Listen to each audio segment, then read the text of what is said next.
Bienvenidas y bienvenidos a esta nueva sesión de Aprende en Casa. Espero que se encuentren muy bien y con mucho ánimo de continuar aprendiendo sobre la historia de nuestro país. Ustedes ya me conocen, yo soy el profesor Miguel Delgado y les invito a que me acompañen en esta ocasión, pues les aseguro que lo que aprenderemos será muy útil. Antes, les recuerdo la importancia de mantener la sana distancia, lavarse las manos con agua y jabón durante 20 segundos varias veces al día y usar el cubrebocas de manera correcta. No bajemos la guardia, sigámonos cuidando. En esta sesión, nos enfocaremos al estudio de temas contemporáneos, es decir, temas recientes de la historia de nuestro país, por lo que además de vigentes, son temas necesarios de comprender. Particularmente, nos enfocaremos a la revisión del Tratado de Libre Comercio de América del Norte, sus implicaciones económicas y sus repercusiones en el ámbito social. También abordaremos cómo este tratado fue sustituido por el tratado entre México, Estados Unidos y Canadá, y mencionaremos sus diferencias. Como ya saben, antes de iniciar este recorrido, les recomiendo que tengan cerca su libro de texto, cuaderno u hojas blancas, así como lápiz o bolígrafo y colores para que tomen apuntes. ¿Listas y listos? ¡Comenzamos!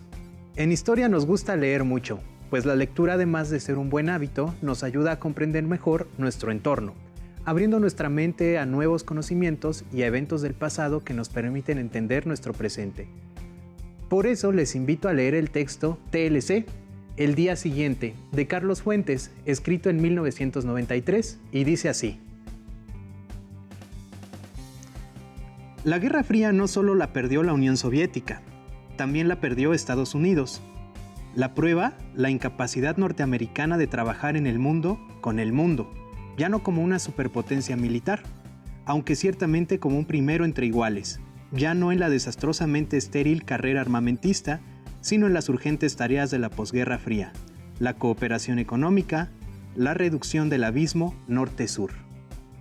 La respuesta a los desafíos de un mundo interdependiente, a las revoluciones en la información, la tecnología, los servicios, pero también la respuesta a la consecuente y muy dolorosa pérdida de empleos tradicionales, junto con la necesidad urgente de entrenar, imaginar, vigorizar de nuevo la posición del trabajador en la nueva, la tercera, revolución industrial.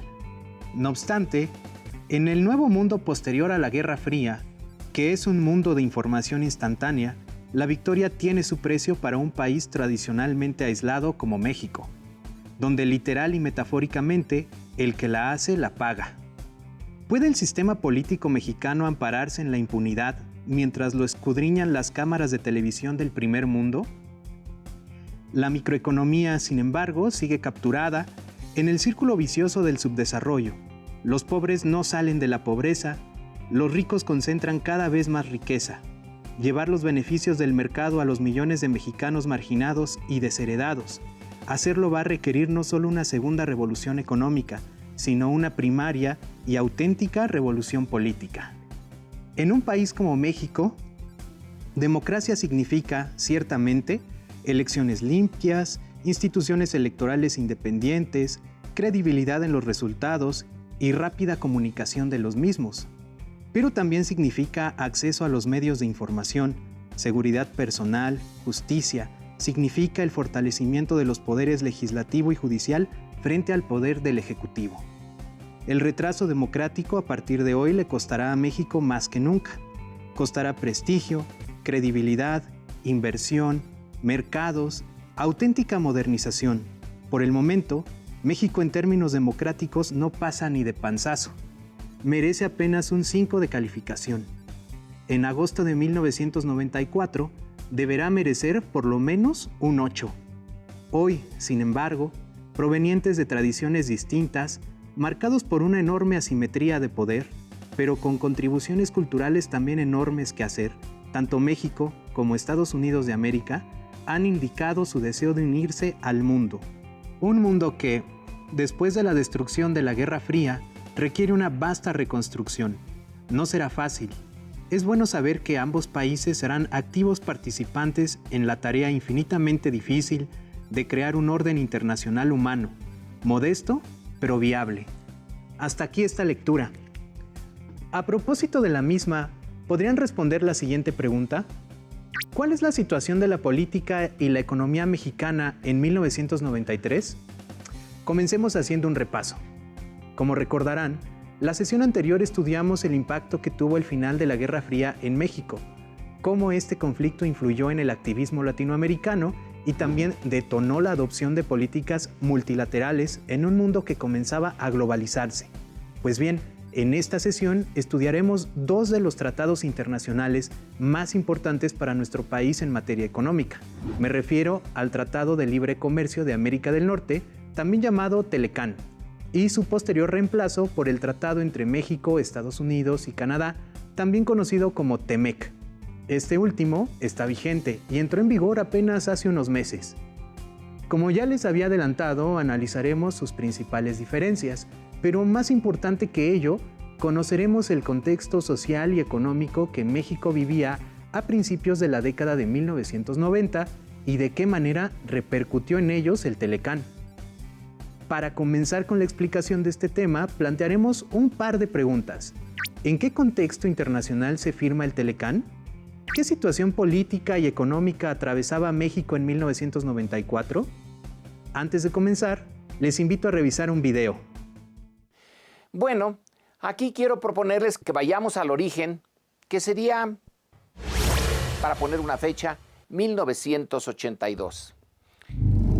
En ese momento, México tiene que experimentar, que sufrir, diría yo, el final de un modelo de crecimiento económico, un modelo que estaba basado en un mercado interno protegido, que había tenido bastante éxito, porque por varios años, por varios decenios, este país creció a un ritmo del 6% anual de su Producto Interno Bruto. Pero llegó a una crisis que también coincidió con el final de un gobierno, el gobierno de José López Portillo. El país no crecía, estaba endeudado. La deuda se debió en buena medida a que ese gobierno de López Portillo apostó mucho a la exportación mexicana de petróleo y el precio del combustible cayó y nos quedamos con una deuda. México es casi históricamente deficitario en su intercambio con el exterior. Adquiere más bienes y servicios de los que produce. Pero aquí tenemos el momento de una crisis de todo el sistema económico. Y entonces el siguiente gobierno, el gobierno presidido por Miguel de la Madrid, se enfrenta a una decisión clave: mantener el mismo modelo de basar nuestro crecimiento económico en una economía protegida por aranceles, por procedimientos administrativos, y seguir basando la producción mexicana en el mercado interno, o salir al exterior, volcarse 180 grados casi en su orientación para ser una economía exportadora. Eso requería un montón de sacrificios. Había que desindustrializarse y eso ocurrió. Eso ocurrió bajo la presidencia de Miguel de la Madrid y como producto de la crisis. Y esa presidencia desembocó en la de Carlos Salinas de Gortari, donde se tomó una decisión crucial para las relaciones de México con su vecino y para la naturaleza misma de la sociedad mexicana. Firmar un tratado de libre comercio con Estados Unidos y con Canadá.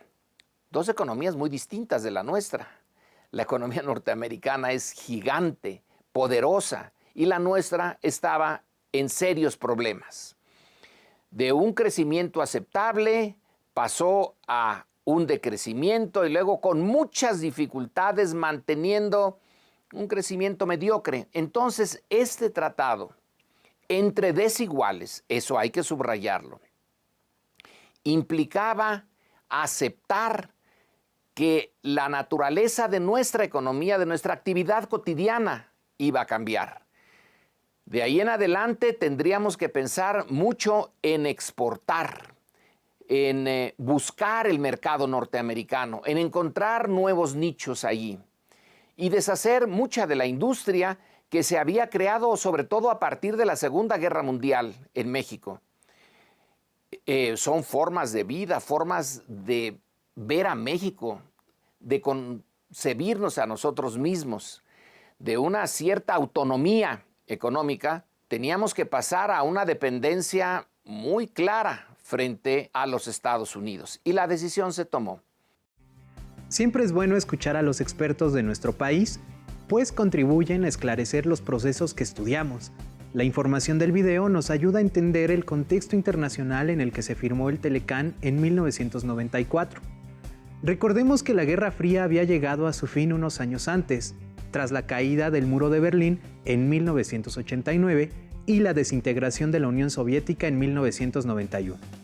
En ese contexto internacional, algunos países mostraron el interés por facilitar el intercambio comercial al eliminar las fronteras económicas.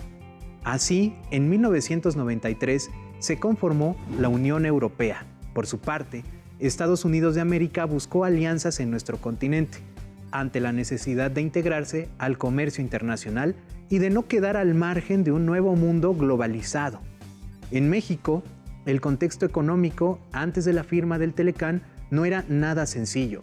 En la década de 1980 sufrió dos de las peores crisis económicas en su historia. La primera, entre 1981 y 1982, cuando el entonces presidente de la República, José López Portillo, declaró a México en bancarrota. La segunda, en 1987, bajo el mandato de Miguel de la Madrid, la cual tuvo como consecuencia una nueva devaluación del peso mexicano. Para el comienzo de la década de 1990, México aceptó las condiciones impuestas por los organismos económicos internacionales, entre las que destacaron disminuir la burocracia, promover la creación de empresas privadas, privatizar empresas del Estado, aumentar las exportaciones para fortalecer su economía y diversificar las fuentes de ingresos. En 1991 comenzaron las negociaciones para integrar el Tratado de Libre Comercio entre el presidente mexicano, Carlos Salinas de Gortari, el estadounidense George Bush y el primer ministro canadiense Brian Mulroney. Después de diversas negociaciones que favorecían en lo primordial a los países del norte, el Telecán fue firmado en 1994, lo que oficialmente significaba la introducción de la región norteamericana, pero especialmente la entrada de México al mundo económicamente globalizado. Así México firmó un tratado de libre comercio. Cabe destacar que con los Estados Unidos el intercambio había aumentado en los últimos años, pero con Canadá las relaciones económicas eran menos estrechas y se esperaba incrementarlas con este tratado. Por tanto, resultaba indispensable adaptarse a un nuevo modelo económico y regular con claridad las transacciones entre los tres países. En el contexto social, el ingreso de México al Telecán no estuvo exento de polémica. Quienes estaban a favor consideraban que el ingreso de México a la economía globalizada modernizaría sus instituciones políticas y económicas. En contraste, un porcentaje importante de la población lo veía con escepticismo o pesimismo, pues se consideraba que este tratado podría favorecer a muy pocos e incrementar las desigualdades, ya de por sí profundas, que sufrían los sectores más vulnerables del país.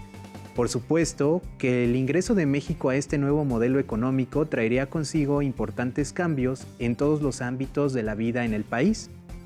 Vayamos a la segunda parte del video de Lorenzo Meyer, en el que menciona algunas de las consecuencias de este proceso.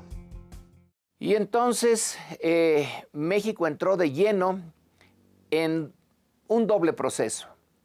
El de la globalización, si ya no teníamos defensas frente a la avalancha de productos del exterior, se suponía que tendríamos también la oportunidad de mandar una buena cantidad de productos a otros mercados. Con la apertura de la economía hacia el norte, la relación con Estados Unidos se hizo bastante compleja.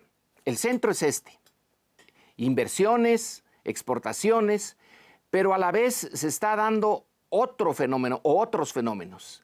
El fenómeno de una migración de mexicanos creciente hacia los Estados Unidos. Algunos van con documentos y son aceptados de manera legal, pero otros entran a ese enorme mercado de mano de obra sin documentos y va haciéndose una mancha mexicana en todo Estados Unidos, hasta en Alaska. Una mancha que está regulada a veces y sin papeles, sin permisos en la otra. Pero hay además otro problema que está también ya bien claro en la geografía y la naturaleza de nuestra relación, el narcotráfico. El narcotráfico tiene en Estados Unidos su principal mercado y México es productor y paso además de drogas de otros países. Así que nuestra agenda, vaya que sí estaba complicada, a partir de estos años de fines de los 80s, principios de los 90s, una gran integración económica, con una buena dosis de inversiones norteamericanas aquí, la presencia de una parte de la nación mexicana en los Estados Unidos, legal o sin papeles, y el problema del narcotráfico, un problema creado por la existencia de un gran mercado para las drogas mexicanas y sudamericanas que pasaban por México, más la existencia de un comercio de armas muy libre, demasiado libre, en Estados Unidos, que se introducía sin grandes dificultades a México y que realmente armó ejércitos del narcotráfico que se pudieron enfrentar directamente a las autoridades mexicanas y en algunos casos incluso implantar un dominio territorial.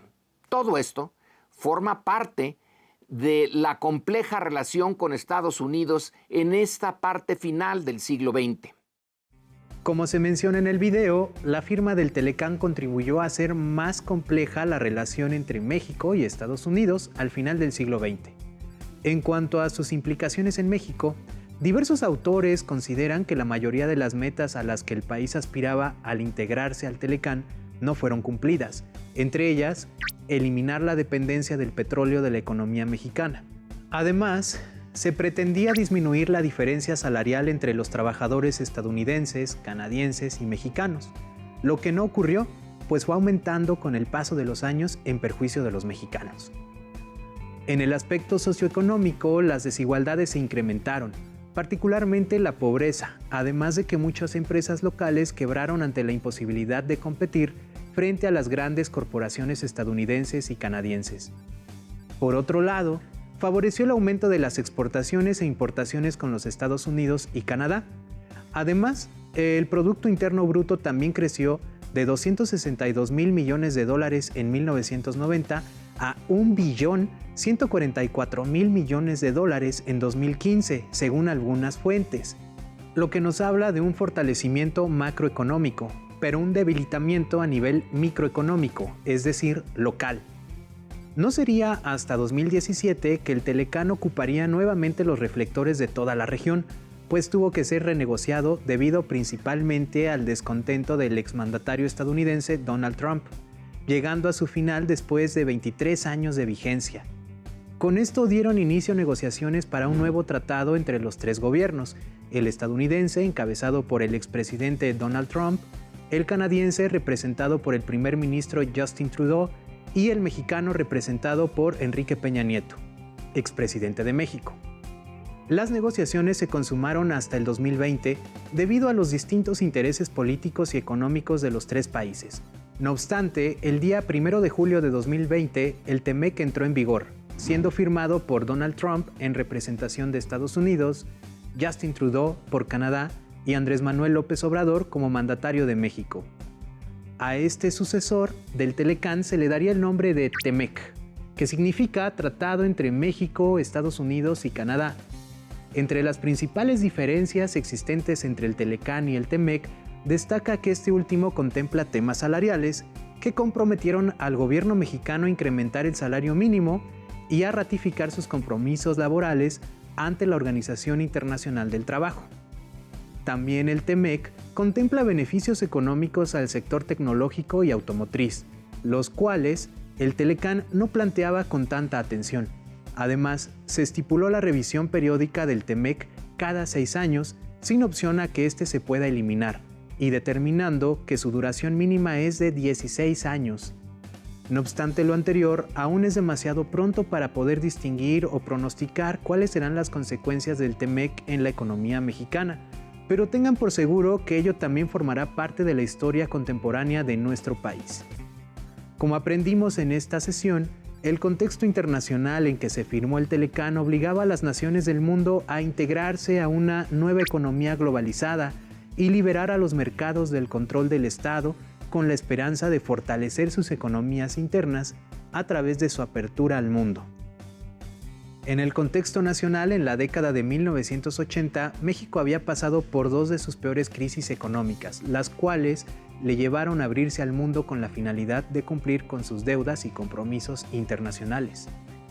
En la década de 1990, el país comenzó a transitar por un nuevo modelo económico, y en 1994 entró en vigor el Telecán.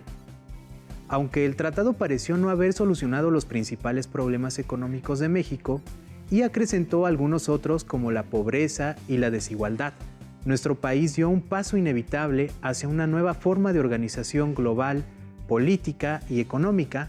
Ante tal realidad, una vez que el Telecán perdió su vigencia en 2020, entró en vigor el TEMEC, que renovaría la inclusión de México en el contexto de la economía global. Hemos llegado al momento del reto. En esta ocasión, les pido que elaboren un cuadro comparativo en el que distingan las diferencias existentes entre el Telecán y el TEMEC, ubicando qué cosas nuevas incluye el TEMEC. Este tema lo podrán encontrar en su libro de texto. También podrán consultar otras fuentes bibliográficas, digitales y audiovisuales que tengan a la mano. Por hoy terminamos, aunque aún hay muchos temas por descubrir, para seguir incrementando nuestro conocimiento de la historia de México. Por lo pronto, nos vemos hasta la próxima. Si tienes dudas o necesitas ayuda, llama al Centro de Apoyo Pedagógico a Distancia. El número de teléfono para secundaria es el 55 36 01 71 23. Si requieres consultar los libros de texto en versión digital, recuerda que los puedes encontrar en la página conalitec.cep.gov.mx. Y recuerda que también cuentas con el sitio aprendeencasa.cep.gov.mx, en donde podrás ver nuevamente los videos de los programas y además encontrarás actividades para fortalecer tus aprendizajes. También te invitamos a que consultes la plataforma nuevaescuelamexicana.cep.gov.mx.